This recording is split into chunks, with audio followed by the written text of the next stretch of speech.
வட இந்திய பெருங்கடலில் உருவாகக்கூடிய புயல்களுக்கு பெயர் வைக்கக்கூடிய நடைமுறை எந்த ஆண்டிலிருந்து தொடங்கியது அப்படின்னு நம்ம கேட்டிருக்காங்க. 2000, 2001, 2002 அப்படின்னா இதற்கான சரியான பதில் என்பது 2000. 2000 ஆண்டில் தான் வட இந்திய பெருங்கடலில் உருவாகக்கூடிய புயல்களுக்கு பெயர் வைக்கக்கூடிய நடைமுறை அறிமுகப்படுத்தப்பட்டது அல்லது தொடங்கப்பட்டது. முல்லைப்பாட்டு யாரால் எழுதப்பட்டது? நக்கீரரா, நப்பூதனாரா, இல்லை பெருங்கௌசிகனாரா? இதற்கான சரியான பதில் என்பது காவிரி பூம்பட்டினத்து பொன் வணிகனார் மகனார் நப்பூதனார். முல்லைப்பாட்டு அப்படின்னா நப்பூதனார்.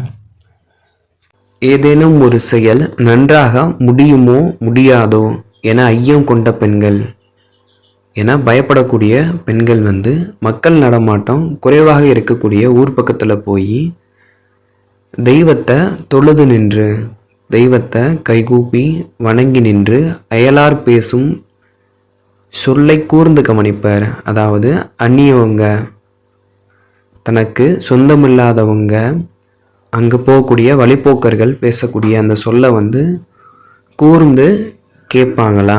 அவர்கள் நல்ல சொல்ல சொன்னாங்கன்னா தான் நினைச்ச செயல் நன்மையில் முடியும் என்றும், தீய சொல்ல கூறினாங்கன்னா தீய மொழியை கூறின் தீதாய் முடியும், அதாவது கெடுதலா முடியும் என்றும் நம்பிக்கை கொள்ளுவரான். இதனை எவ்வாறு கூறுவார் அல்லது அழைப்பர் அப்படின்ற மாதிரி கேட்குறாங்க. விருட்சியா, கேட்சியா, இல்லை காட்சியா அப்படின்றது இதற்கான சரியான பதில் என்பது விருட்சி.